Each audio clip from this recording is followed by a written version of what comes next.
आखिरी विदाई दिल छू लेने वाली कहानी। सुर्ख लाल जोड़े में सजी खुशहाली आज दुल्हन के लिबास में किसी आकाश की अप्सरा से कम नहीं लग रही थी। राजबी जी अपनी बेटी को दुल्हन के जोड़े में देखकर बार बार दुआएं दिए जा रही थी कि तभी कमरे में कुंदन लाल जी राजबी जी को आवाज देते हुए आए। अरे राजबी, तुम यहाँ हो? नीचे चलो, बारात किसी भी समय पहुँचने वाले होंगे, चलो जल्दी करो। कि तभी उनकी नज़र अपनी बेटी खुशहाली पर पड़ी। खुशहाली को देखते कुंदन लाल जी के आंखों के कोर गीले हो गए। उन्होंने कहा, खुशहाली, एक तरफ तुझे मैं आज दुल्हन के जोड़े में देखकर जितना खुश हूँ, वहीं दूसरी तरफ मेरा मन दुखी भी हो रहा है, ये सोच के कि आज के बाद तू पराई हो जाएगी। चुपचाप पथराई आंखों से आईने की तरफ निहारती सुहाली ने कहा, पापा, मैं कभी आपकी थी ही कहा जो पराई हो जाऊंगी। आप सबके लिए तो मैं हमेशा पराई ही थी। आप ही तो कहते हैं बेटियां पराया धन होती है। इतना सुनते कुंदन लाल जी मौन हो गए। उन्होंने चुपचाप खुशहाली के सिर पर हाथ रख उसे खुश रहने की आशीर्वाद देते हुए तेज कदमों से कमरे से बाहर निकल आए, जिसे देखकर उनके बेटे ने कहा, पापा, दीदी ने सही कहा, काश आप उसको MBBS के लिए हॉस्टल भेज देते तो आज दीदी बहुत खुश होती। खुशहाली के 14 वर्षीय भाई ने कहा, तू चुप कर दीदी के चमचे, तुझे क्या पता दुनियादारी, पहले बड़ा हो जा फिर समझ आएगा। खुशहाली की शादी खुशी खुशी संपन्न हुई। कुंदन लाल जी ने अपनी औकात से ज़्यादा जो खर्च किया था, जो सामान खुशहाली के ससुराल वालों ने मांगे, सोना, कार, फ्रिज, AC इत्यादि सब कुछ दिया था। सभी घराती बाराती कुंदन लाल जी को बेटी की ऐसी शादी संपन्न करने के लिए तारीफ कर रहे थे, लेकिन खुशहाली के चेहरे पर कोई खुशी नहीं थी, क्योंकि कुंदन लाल जी ने उसका विवाह बिना उसकी मर्जी के किया था। खुशहाली पढ़ना चाहती थी, लेकिन कुंदन लाल जी ने बेटी की शादी करके बोझ से मुक्त होना चाहते थे। शादी संपन्न होने के बाद विदाई का समय आया। सब रो रहे थे, लेकिन खुशहाली के चेहरे पर अब भी ना खुशी थी ना गम। खुशहाली की माँ राजबी ने उसके आंचल में जैसे ही धूप, हल्दी, अक्षत का खोइचा दिया, खुशहाली ने बड़े ध्यान से अपने आंचल के खोइचे को देखा। फिर एक नज़र अपने घर की दर दीवारों, खिलौनों, सामानों को देखते देखते अपने पापा कुंदन लाल जी के पास गई और उनसे कहा, पापा, आप रो क्यों रहे हैं? आज तो आपके लिए खुशी का दिन है, अब तो आप खुश रहिए। आज आपने अपना 20 सालों का बोझ उतार लिया।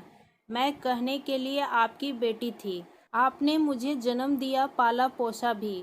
मैं डॉक्टर बनना चाहती थी, ये बात आप अच्छे से जानते थे, लेकिन आपने कहा कि आपके पास इतने पैसे नहीं है कि आप मेडिकल कॉलेज का फीस दे सको। आपने मुझे ग्रेजुएट भी नहीं होने दिए और मेरी शादी कर दी। कहने को मैं आपकी अपनी थी, फिर भी मेरे मांगने पर भी आपने मुझे शिक्षा का अधिकार नहीं दिया और इन अनजान लोगों को मुंह मांगी चीज़ें अपनी औकात से ज़्यादा लाकर दे दी, वो भी अपने सिर पर कर्ज का बोझ रखकर। क्या मैं इस कर्ज के बोझ से भी ज़्यादा बड़ी बोझ थी?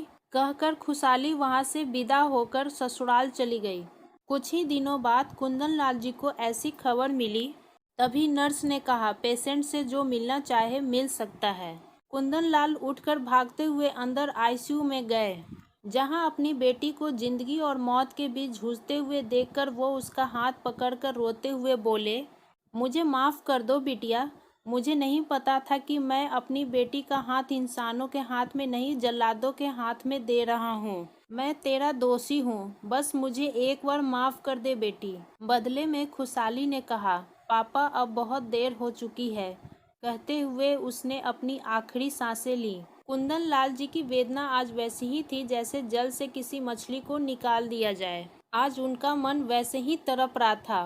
भीड़ से निकलकर उनके रिश्तेदार ने कहा, कुंदन लाल भाई, रोना बंद कीजिए, खुशहाली की आखिरी विदाई का समय हो गया है, जल्दी कीजिए, अब होनी को कौन टाल सकता है। लेकिन कुंदन लाल जी बेटी के शव से लिपटकर बिलख बिलख कर रोए जा रहे थे। उनके कानों में अपनी बेटी के कहे आखिरी शब्द गूंज रहे थे, जिसको सोच सोच कर पछतावे के शब्द उनके मुख से निकल रहे थे। वे लगातार कहे जा रहे थे कि आज ये दिन देखने से अच्छा होता कि काश उस दिन तूने पीछे मुड़कर ना देखा होता। काश तुझे मैंने पिता होने की दुआई देकर घर छोड़ने से ना रोका होता।